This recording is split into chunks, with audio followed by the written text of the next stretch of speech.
Tonight, we crack open the Penelope Toasted Rye. Welcome to the show.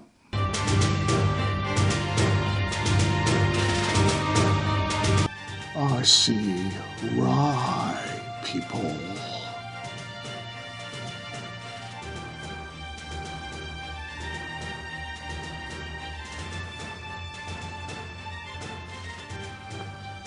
No longer can I deny the rye.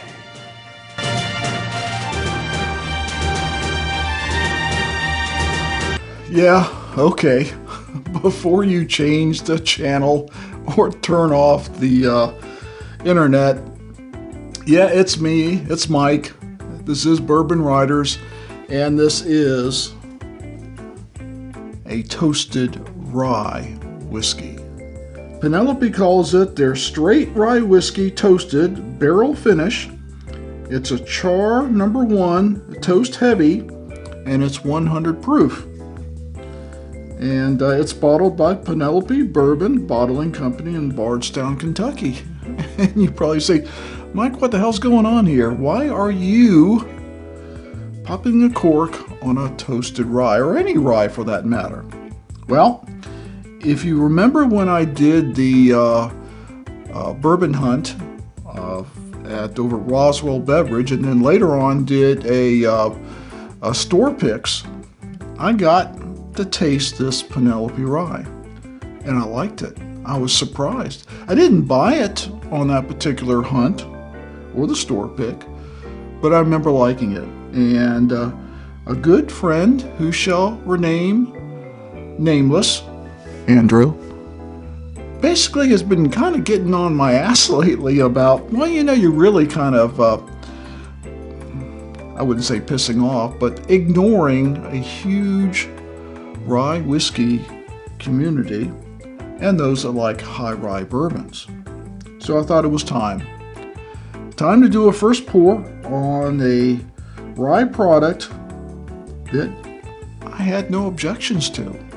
So tonight, I finally went down there to Roswell Beverage and got with Rocky, the owner, and got this fine Penelope Bourbon, and we'll put the price on the bottom of the screen. I think it was around $79, something like this.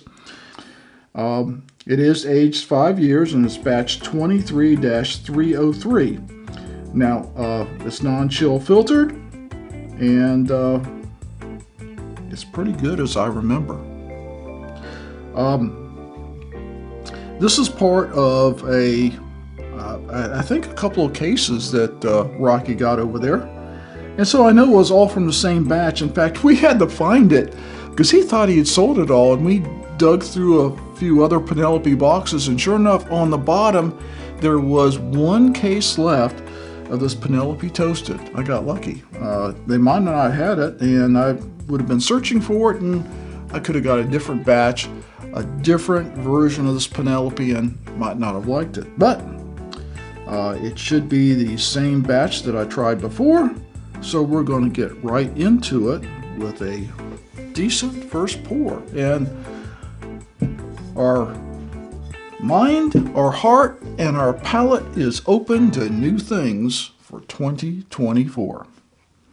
So Penelope really doesn't say a whole lot about it. If you go to shop.penelopebourbon.com, and they say that basically because of the way it's finished in these toasted barrels, you know, it's matured in American oak, and then it's put in another barrel that's got this toasted finish to it, and after it gets through, he says the flavor profile can vary from bottle to bottle in their toasted series. So they really don't go into a lot other than say there's deep notes of vanilla in the toasting process and has a signature flavor profile along with the toasted rye. Past that, it's kind of up to us. Like I said before, it's straight rye whiskey, 100 proof, non-chill filtered. The process is 100% straight rye whiskey, finished in new, freshly toasted barrel, char 1 heavy toast, and the mash bill is easy. It's 100% rye. No 1% barley or something else to it. It's all rye. So let's see if we can discern anything from something that has no corn and no malted barley in it. Well, I get what pretty much is grain and oak in that order. Both very strong, not a lot of sweetness in the aroma, a little bit of spice, and that could be the rye spice. Not really getting a whole lot of baking spice, but very fragrant indeed. Cheers.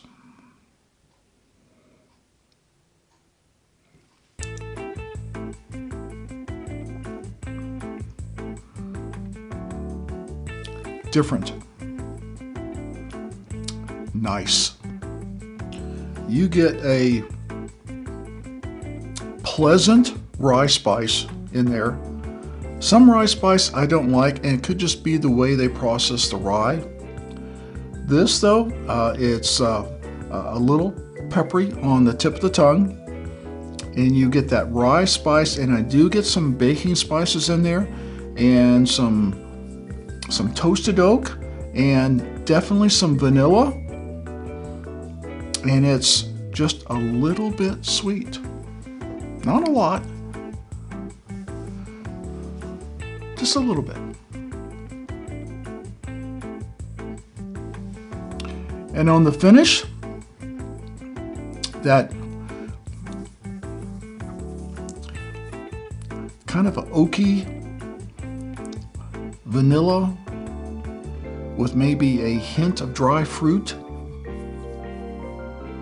stays with you. Decent finish. Nice finish. Let's take another sip, and we're going to go to final thoughts.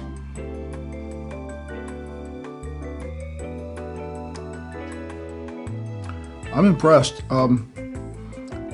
This is not a bourbon. Doesn't taste like a bourbon. It's a whiskey. But unlike any whiskey that I can recall tasting, and I've got several American whiskeys behind me and in front of me here. One day I'm going to give you the tour again, because since the last time we did that, yeah, we've expanded our whiskey stock, should I say, quite a bit. It's got a savory with a little bit sweet flavor to it. It's got a wonderful finish that makes you just like, I'm not really in a hurry for the next sip. I'm enjoying that sip. I'm enjoying the last sip. It's a whiskey. It's a good whiskey.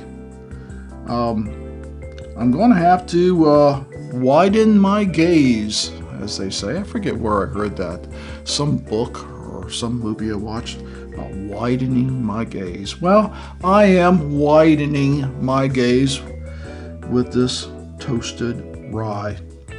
I've heard some other good things. I was at a Christmas party recently, and I am not an Angel's Envy fan, mainly because of their bourbon with the port wine finish. I'm just not a port wine finish guy. I've got one bourbon that I would drink with a port wine finish, and that's the Isaac Bowman. But this friend let me taste their finished rye, and it was finished in rum cask barrels, Angel's Envy. It was quite delicious. A lot different from this. It was more of a light flavor with that rum finish.